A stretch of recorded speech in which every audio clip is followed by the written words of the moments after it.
istemoldi. 3-4 joyga bordi, bir kasal topolmadi. Inom Qosimov meni kasalimni topdi. Endokrinolog, ginoya dilda ishlaydilar. Keyin bo'lmadi atda, keyin nimaga bordim? Andijonga bordim. Atda Saidxo'jayeva davolalar. Atam bo'lmadi, bir oyda qaytalaverdim.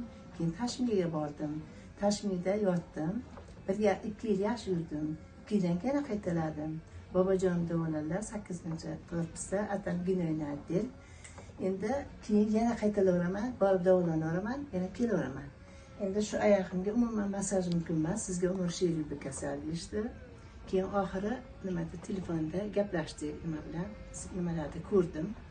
Ko'rganimdan keyin gaplashdim. Agar shu kasalda qaysi doktor bo'lsa, shu kasalda davolasangiz boraman, bo'lmasa borolmayman deyman hamma doktorga ham.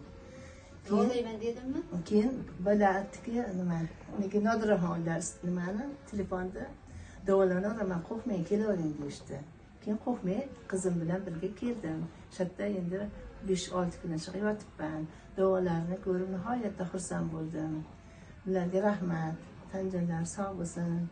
Ularning bu ishlari davomiyli bo'lsin. Og'riqlar qoldimi? Og'riqlar qoldi. Kechalari uxlamasdim. Ichida xuddi oyog'im ichida qurt yurganga o'xshab yuraverardi. Endi mana tabobat ilmi bilan davolanyapman. Juda ham xursandman. Chunki bu kasallik menga o't tufaylimga, nimaga, sistitim bor edi.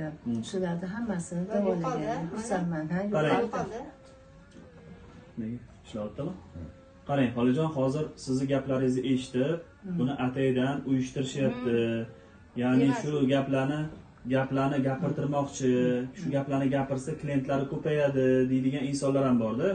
Shu gaplarni o'zingiz gapiryapsizmi yoki majburlab gapirtiryapsizmi? Gaplarni o'zim gapiryapman. Chunki hamma kim qaysi doktorga borsam oldin so'rayman. Shu kasalni o'qiganmisiz? Yo'q, buni o'qimagan ekansiz. Sizni xulosangiz bilmas ekansiz deyman. Tabobatda ham oldin so'rayman shuni. Agar shuni bilaman desa boraman, bo'lmasa bormayman. O'zim lekin dorilarimni qilib oydan sog'liq kitobi orqali davolayman. Keyin semizotlar bilan vaqtlardan davolayman. Shamollatib qo'yib, bakka keldim. Batta tabobat bilan davolanyapman. Xo'p, Xolijon, bu demak sizda tabiiy davolanishda ishonch ortdimi? Ishonch nihoyatda ortdi.